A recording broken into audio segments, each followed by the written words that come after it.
Salut, j'espère que tu vas bien. Aujourd'hui, nous allons faire une comparaison entre la NFP 94-110-1 et la NFP ISO 22467-4 pour l'interprétation de l'essai pressiométrique. Puisqu'évidemment, la question qui se pose, c'est qu'est-ce qui a changé entre les deux normes.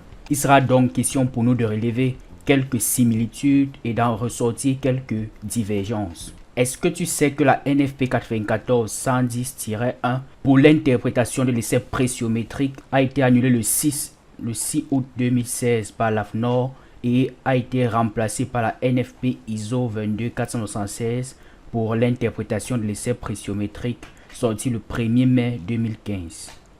Par rapport à la courbe pressiométrique corrigée, la similitude se trouve au niveau du calcul de la pression corrigée et du volume corrigé dont les formules restent les mêmes. La courbe pressiométrique corrigée reste la même avec les trois parties qui sont la mise en contact sonde sol, la phase pseudo-élastique avec le calcul de EM et enfin la phase plastique avec le calcul de PL. Par rapport au calcul du module pressiométrique, la similitude reste la formule de calcul.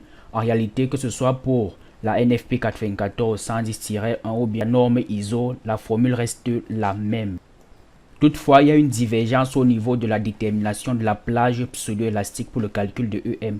En effet, la NFP 94-110-1 demande de calculer le coefficient bêta avec cette formule et il y a un coefficient constant qui est de 6, tandis que pour la NFP ISO, le coefficient bêta est calculé avec une valeur de delta qui est une tolérance en réalité et cette valeur de tolérance est égale soit à 3 cm3 pour un premier calcul, ce qui rend ce calcul similaire à la NFP 94-110, mais ce qui est augmenté dans la NFP ISO, c'est que l'ingénieur qui interprète l'essai peut augmenter la valeur de delta V, surtout dans le cas où le nombre de points que nous avons dans la plaque pseudo-élastique est inférieur à 3.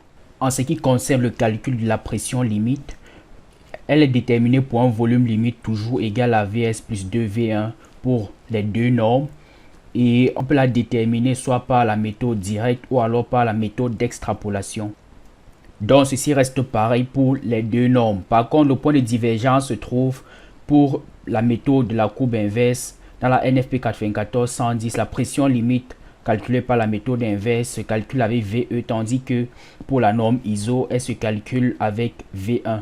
Pour la méthode d'extrapolation, la NFP 94-110 considère l'interpolation hyperbolique avec la formule que tu peux voir là. Et si tu veux plus de détails, tu peux regarder ma vidéo précédente sur l'interprétation de l'essai pressiométrique selon la NFP 94-110. Je t'ai mis le lien dans la description.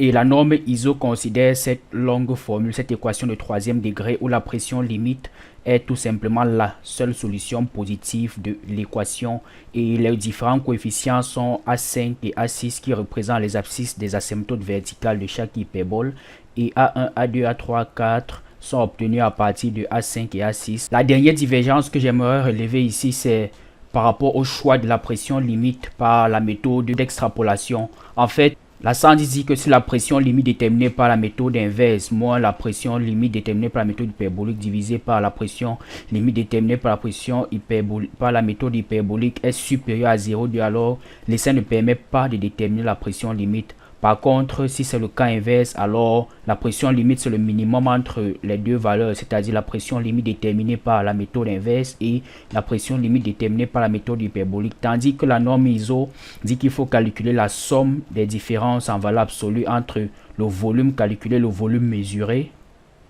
Et la méthode pour laquelle cette erreur est minimale, c'est-à-dire entre la méthode double hyperbolique et la méthode de la courbe inverse, alors c'est cette méthode donc qui est considérée pour la pression limite. J'espère que cette petite comparaison t'a été utile. Ciao.